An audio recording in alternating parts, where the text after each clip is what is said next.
Hi, everybody. My name is Cindy Miller. I'm a registered nurse, and I work in the Scientific Affairs Department at Solventum. And today it's my great honor to introduce to you Dr. Michael Desvigne, and we are going to have a conversation about his poster. Before we get started, Dr. Desvigne, will you tell the audience a little bit about who you are and what you do? Absolutely. My name is Michael Desvigne. I'm a plastic and reconstructive surgeon.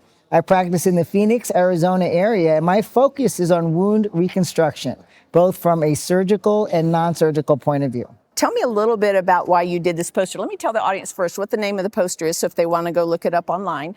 This poster is called The Evolution of Negative Pressure Wound Therapy Using an All-in-One Encapsulated Open Cell Novel Foam Dressing. So yeah, I wanted to be able to share my experience with the new dressing. I was lucky enough in my team, we were able to trial out this dressing when it first became available. So this is a great case. This is a young patient with cerebral palsy who had presented with a sacral ulcer. The ulcer had been there for some time, about a year, and she had had previous negative pressure therapy. And this patient did have some sensation because she was cerebral palsy.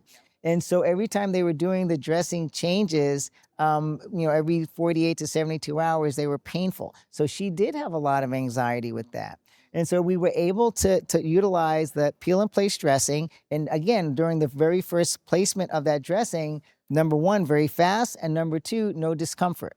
Same thing upon removal, very comfortable for removal. So this particular ulcer did go just above the bone. And so we treated her for a period of time, at which time, because of my concern about the bone and it being a little more extensive depth, I did take her to surgery.